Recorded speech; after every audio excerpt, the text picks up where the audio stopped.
Kalau ke mall itu hubungannya dengan, makanya ada hukum penjelasannya, jangan ke masjid berkerumun.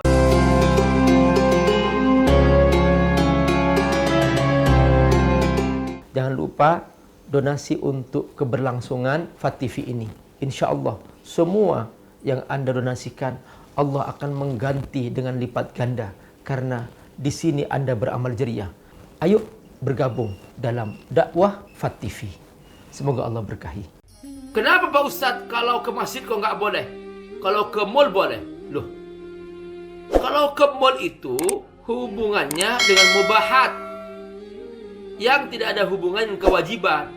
Kalau ke masjid, kita wajib ke masjid. Makanya ada hukum penjelasannya, jangan ke masjid berkerumun. Kalau ke masjid yang hukumnya wajib saja tidak boleh, apalagi ke mall, apalagi ke tempat-tempat hiburan, apalagi ke tempat-tempat maksiat. Ke masjid aja nggak boleh untuk berkerumun. Nah itu maksudnya. Jadi ada yang salah paham. Kenapa kok ke masjid aja dilarang, ke mall nggak dilarang? Jadi pemahamannya itu namanya mafhum muwafaqah dalam ilmu usul fikih. Jadi kalau ke masjid aja dilarang hukumnya wajib, apalagi ke mall, begitu maksudnya. Jadi kita ini pemahamannya harus begitu. Nah kadang-kadang ada yang ngeyel terus akhirnya cari alasan, ke mall nggak dilarang berarti aku maksa ke masjid. Kemarin ada satu masjid terpapar pas sholat Jumat, ada 25 orang terkena karena berkerumun di situ. Jadi ingat, ini seperti api. Api kalau ketemu bensin langsung nyambar, sama. Jadi ini wabah, kalau ketemu orang banyak langsung dia menyebar. Nah gitu. Makanya Nabi mengajarkan suatu cara, diam di rumah saja. Diam di rumah saja. Stay at home. Masya Allah. Alhamdulillah kita diberkahi Allah.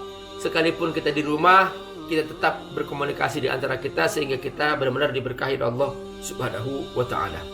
Nah, tema kita kali ini adalah ini karena bapak-bapak ini semua ya, ini adalah para pengelola atau para pengawas keuangan negara.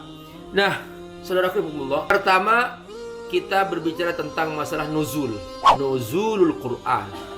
Nuzul itu apa artinya? Turun. Turun itu dari atas ke bawah. Maksudnya dari langit ke bumi. Itu turun.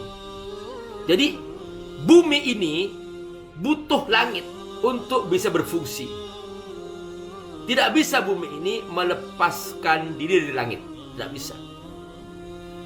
Nah, di bumi ada manusia, ada makhluk-makhluk yang lain.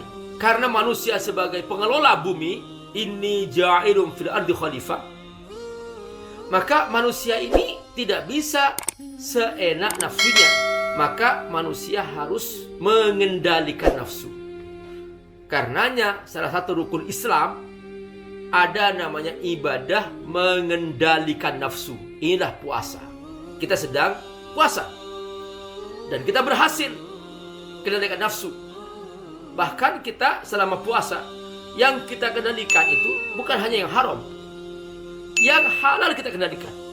Makan halal, minum halal, hubungan suami istri halal, kita kendalikan dari fajar sampai maghrib. Mengapa kok begitu? Sebab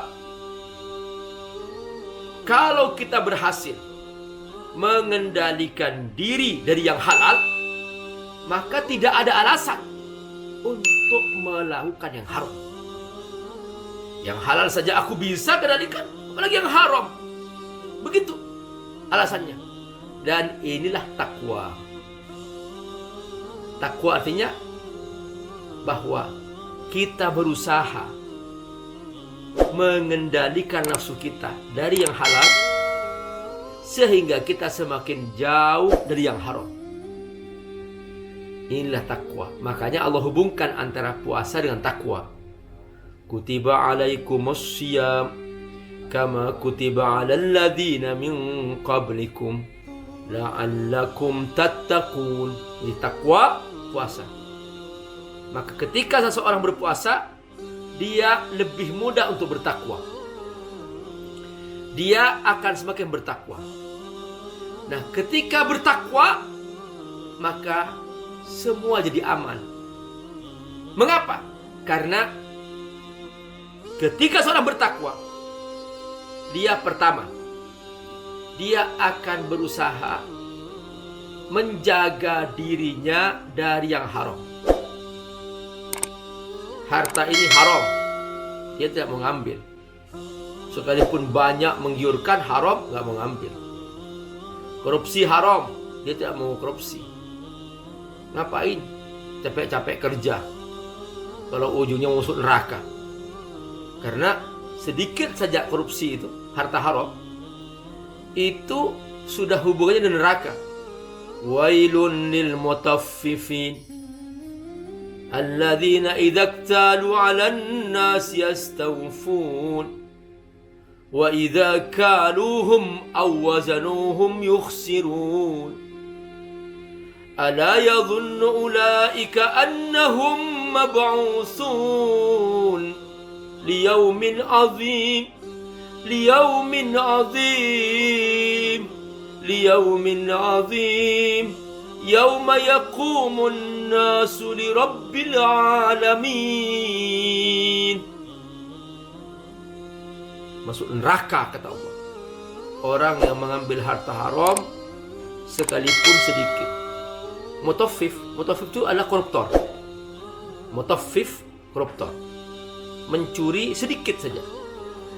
Ada yang koruptor timbangan di pasar, dia mencuri sekian on saja, neraka kata Allah.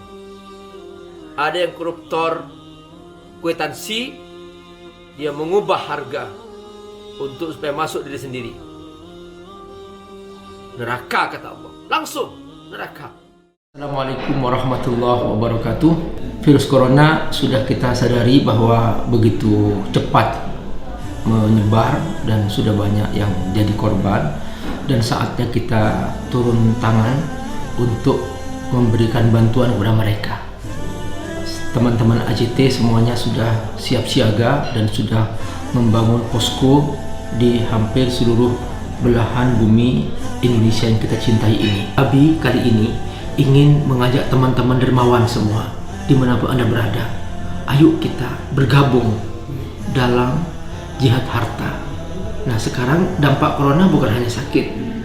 Benar kita membantu secara medis, kita membantu mereka, benar, oke. Tapi ternyata sudah mulai banyak nih sahabat-sahabat kita, saudara-saudara kita sebangsa setanah air yang mereka sudah kehilangan pekerjaan, banyak yang sudah kelaparan, banyak yang mereka sudah tidak mampu lagi untuk memberikan nafkah keluarganya. Berapapun harta kita, kalau kita infakkan dengan Allah, pasti Allah ganti. Dan Allah tidak pernah mengingkar janji. Kalau kamu berinfak, aku jamin kata Allah, itu hutangku kepadamu. Dan kalau aku berhutang kepadamu, aku menjamin aku akan membayar lebih banyak lagi dengan lipat ganda tak terhingga. Membantu saudara-saudara kita yang terdampak corona karena mereka kehilangan pekerjaan, kehilangan nafkah. Bantu mereka. Di samping juga banyak juga yang mereka butuh bantuan biaya pengobatan di saat yang sama. Nah, kita bergabung dengan indonesiadermawan.id dengan hashtag bersama lawan corona. Assalamualaikum warahmatullahi wabarakatuh.